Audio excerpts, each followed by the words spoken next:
Hello, everyone. My name is Mark Czar, and I got to tell you, I'm more of a writer than I am a presenter. But everybody's been telling me that I need to turn my writing into some online presentations, so that's what I'm doing. And in fact, I am a published author, business professor, and owner of Common Sense Development. And I thought I would start doing a video series, and the first one is how to thrive in difficult times. So I want to welcome you and thank you for taking the time to listen to this presentation.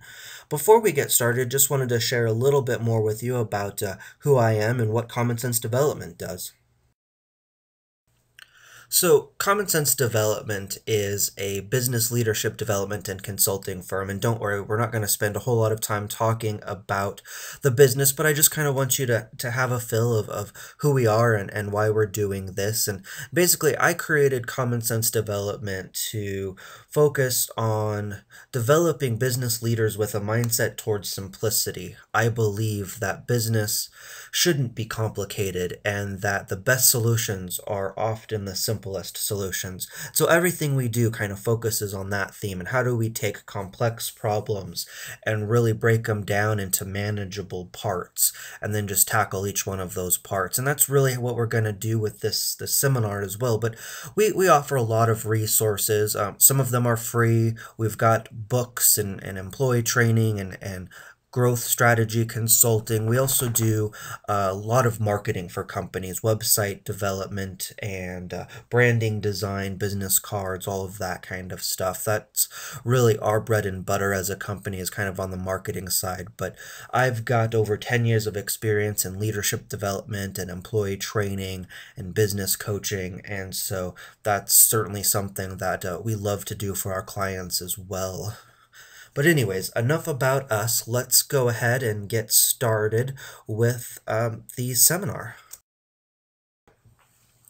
So obviously today's presentation is about how to thrive in difficult times, and I got this idea after talking with many different business owners and students from across the country, and the common theme that I would hear in these conversations was how afraid people were of the current times that we're in, whether it's the economy or the politics, or just the common sense of uncertainty that we all face right now. And that fear is halting our progress. It's getting in the way of everything that we can and should be. So, what we need to do is we need to change our mindset and we need to realize that, the world really is not going to end tomorrow. And if we want to be successful, we can't simply ask our customers to buy our extra doom and gloom, right? We have to think positively. We have to act positively. There's a lot of literature out there, probably a lot of presentations you can watch about the power of positive thinking, and this is not one of those presentations. I don't believe that positive thinking will do anything. I believe that positive action will do everything. Of course, the first step in creating positive action is positive thinking, but too often we want to just stop right there and maybe even take that down a notch and think that we are being positive when we say, well, things could always be worse. But in fact, that's not positive thinking. Positive thinking is looking forward, seeing the opportunity that the future brings, and finding ways to capitalize on that opportunity. And that's what this presentation is about. This presentation really helps us figure out what we need to do just in case the world doesn't end tomorrow. So, how do we survive the day after tomorrow?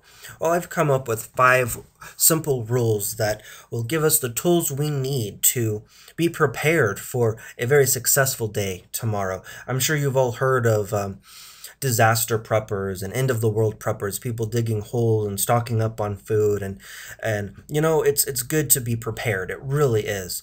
But I think we should be prepared for the good times and the bad. And so this is the good times toolkit. And that's what we're going to talk about is how do we prepare for good times. I mean, the first way that we do that is we have to remember that there is always hope. If there's no hope, all is actually lost. And so we have to wake up every day with hope in our heart, hope for a better future. And we have to realize that we are responsible for the people around us. And that brings us to rule number 2, which is spread that hope to others.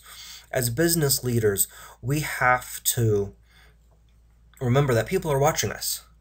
So what are we showing the world? What are we showing our community? Are we spreading hope? Are we spreading success? Are we sharing our passion? Or are we just hunkering down and waiting for the bad times to roll over us and hoping that nobody notices our weakness? It's okay to be weak. It's not okay to stay weak. And so first rule is to have hope, and that keeps us strong. Second rule basically is to share that strength with others. Rule number 3 is to prepare for the good times. Like I said, we want to prepare for the bad times, stock up on the food. That's good. We have a little pantry with some canned goods to last, in a power outage or what have you. There's nothing wrong with that. But at the same time, we have to prepare for the good times. We have to set ourselves up for success, because if you don't, you will stumble. Rule number 4 is you have to stand tall. For so long, we have just buried ourselves in this economy and in the political situation surrounding our country.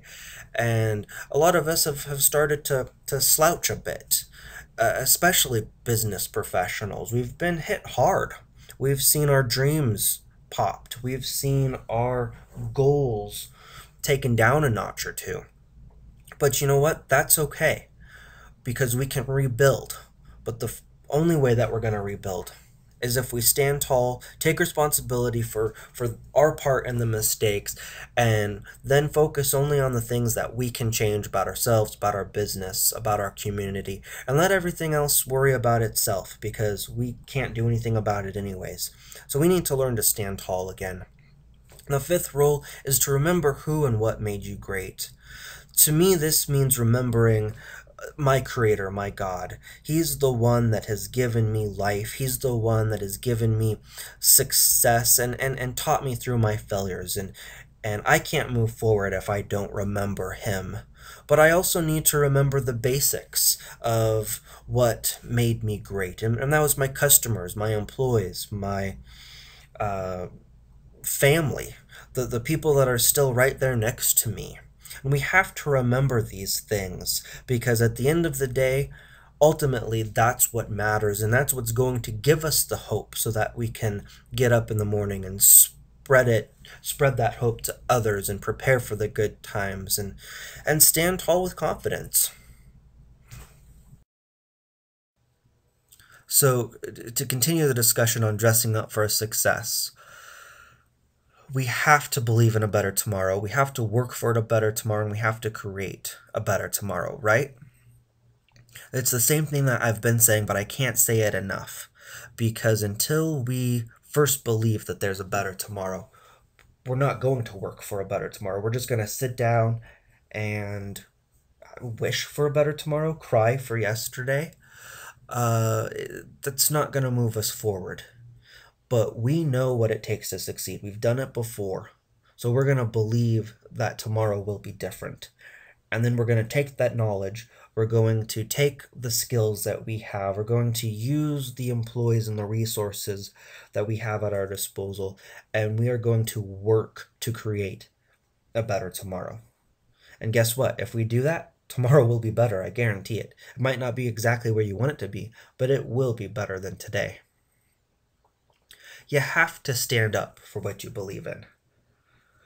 Anymore, we want to be politically correct. And I'm not talking about let's take a political stand or a religious or a moral stand, but I mean as a leader, run the company, run your department how you know it should be ran. Don't make excuses. Don't let other people tell you that your standards are too high or that you don't have a voice, because you do, and you have to stand up for what you believe in. People are looking, they're craving for leaders. And if you can become that leader by never giving up, by looking for solutions instead of just pointing out problems, you will succeed. And that last point right there, look for solutions, don't just point out problems, huge, okay? Everywhere I look right now, everywhere, there's problems. You get on Facebook, I like Facebook. It's great for marketing, connecting with your customers, but my personal Facebook page, depressing. Every single post is about another problem with the government, another problem with the economy, another problem with global warming, another problem with industry. People love to point out problems. You know how we're going to thrive? We're going to find solutions to those problems people are pointing out. So don't be part of the problem by pointing your finger at all of the issues. Pick something you can change and change it. As business owners, we have one of two options when it comes to the way that we look at the world. We can either be innovators or we can find a really good solid wall and bang our heads against it. But those are our only options at this point, because if we're not innovating, we don't exist as a company. The problem is that we look around us and we go, things will never be the same. And then we think, oh my gosh, that's a horrible thing. Things will never be the same. What am I going to do? And then we start walking down memory lanes and going, oh my, the good old days. Don't you remember when? Well, there's no such thing as the good old days anymore. There's only today, and there's preparing for the future. Because the fact of the matter is, the longer that we keep ourselves stuck in thinking about the good old days, the deeper down the pit of despair, the deeper down the road to failure we will go. The good news is that things will never be the same, and that's not a bad thing. The fact of the matter is that the internet and social media and mobile marketing have made it possible for us as a small business owner to be more successful than we ever thought possible 10 years ago, even just 5 years ago. The reason for that is because businesses can now afford to find and reach their customers, no matter what size they are. It used to be that unless you had the huge mega $1 million budgets of large corporations, you didn't really have a chance competing for your customers' attention. But now the internet and social media has given us the ability to find our customers, to make it easier for our customers to find us for $100 a month, for $0 a month if you've got the time. It's no longer a matter of how much money you throw in to marketing. It's now how much effort you put into it. And so things changing, don't look at that as a bad thing. It's a good thing. Learn how to take advantage of it. Go educate yourself on how to use the internet and how to use social media and how to take advantage of mobile marketing. There's classes everywhere about these things. Talk with me about how to build a better website and a better Facebook page. This is what I do. I make a living from it. And I talk with businesses all over the country who are afraid of these things. They go, oh, well, we don't need that. That's not the way that we've ever done things. Or, well, we cater to a different generation. On my Facebook page, I have friends from the age of 18 all the way up to the age of 80. There's no such thing as you cater to a different generation. If you're not on Facebook and the internet, you don't exist as a company. And speaking of companies that don't exist, here's 3 signs that your company no longer exists. You love to say, we have always done it that way. Like we've already talked about, you believe that you cater to a different generation. Or you're under the false belief that you should not change what is working. And though you shouldn't make change just for the sake of change, the danger of that last phrase, don't change what is working, is it's too easy for us to pretend that what we're currently doing is working. So you got to ask yourself, is it actually working? Are you doing just as well today as you were yesterday? Does tomorrow look brighter than today? And if the answer is no, that probably means that what you're currently doing isn't working, and you have got to figure out a way to make these changes. But the first step in making any sort of a change is realizing that throwing out the old is not a bad thing. It's a good thing. It means you're moving forward. It means there's hope for a better tomorrow. The question is, are you going to capitalize on that?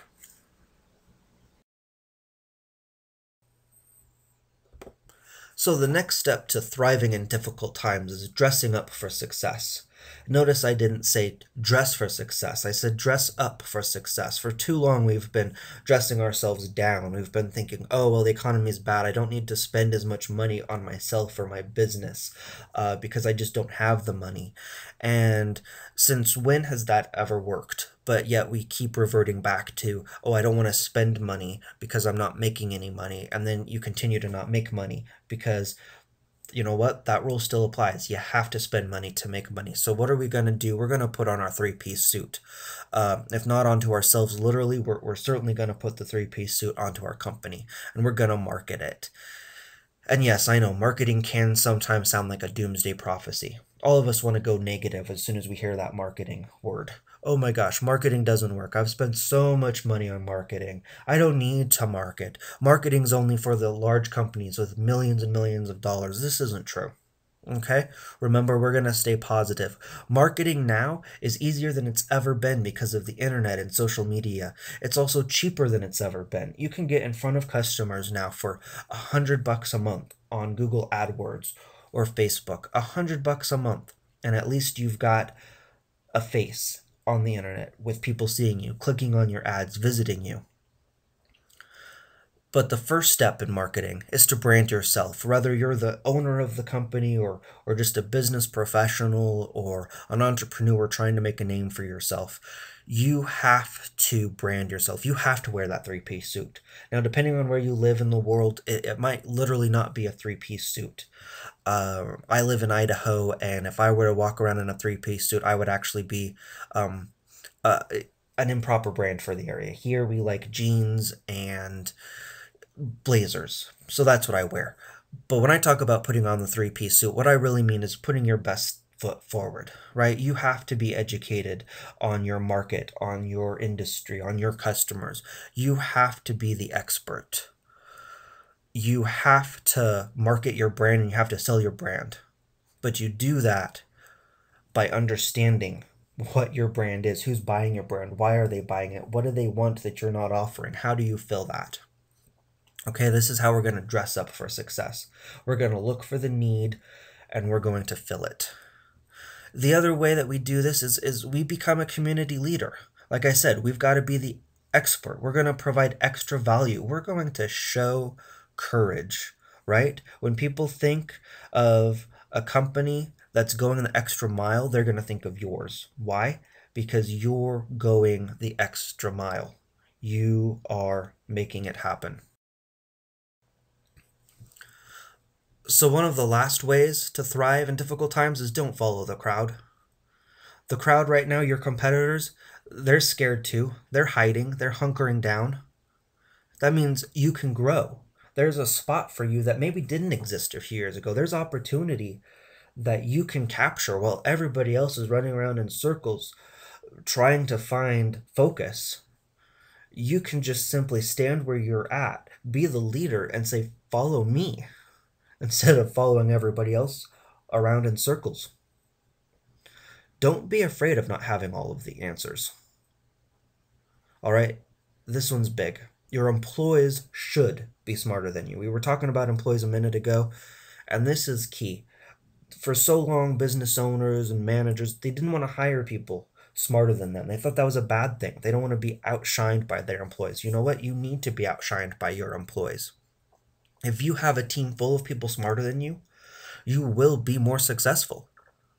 They're not going to take over your business. They're not going to cause a coup as long as you treat them well and fairly and give them the voice that they deserve.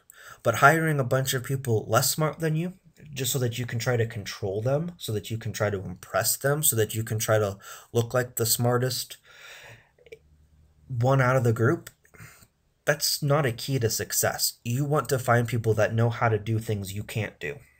And you want to hire those people. And you want to put them in charge of those areas and create success through other people. Don't just think you have to sit there and control everything. Ultimately, success comes to those who know how to ask the right questions, not from those who think they have all the right answers. That's why I say don't be afraid of not having the answers. Saying, I don't know, is okay. Why is that okay? Because it means there's hope. It means there's a chance for you to be even better than you are now because you don't know something. That means you can go out and find it and better yourself. If you know everything and you're still failing, there is no hope. You know it all. There's nothing else you can learn or do. Failure is imminent. But if you accept that you don't know all the answers, that you have to go and hire people smarter than you, that you have to go research, that you have to attend more seminars and conferences and phone calls with mentors, success will come. You just have to know how to ask the right questions and be willing to accept the answers.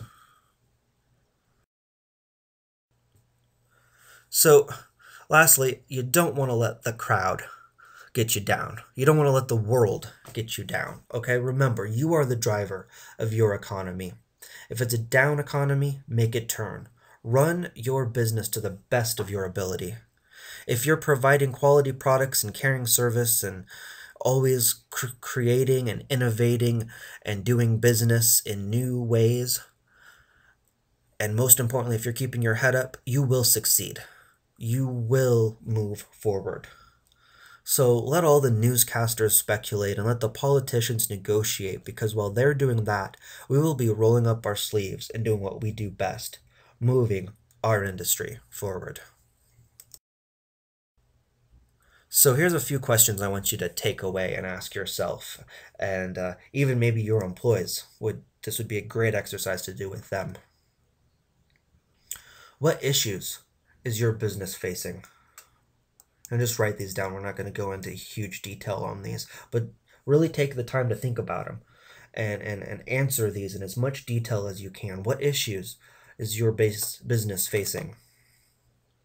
How do we work together to overcome these issues? Who do you have as part of your team, your network, whether that's your employees or other business partners or family or businesses that you can partner with? How can we as a community work together to overcome these issues? All right, what gives you hope? Very important question. You have to know it. What gives you hope? And lastly, what keeps you motivated? How are you going to continue to latch on to whatever it is that gives you hope and use that as a driving force for progress? What keeps you motivated? So that is our seminar. Thanks again for watching, and I hope you found it valuable. I certainly enjoyed sharing with you some of my thoughts.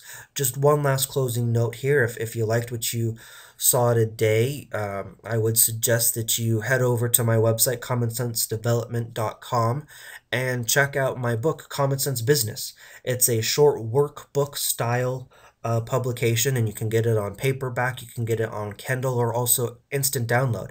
And it just breaks up business and simplifies it and asks some great pointed questions throughout at the end of every chapter. It's a great, easy, and quick read. Starts at $9 for the instant download, $9.99, and the paperback is just $15 right off of Amazon. And so do take a look at that. And again, thanks for watching, and please check back often. We will be doing more of these seminars. Have a great day.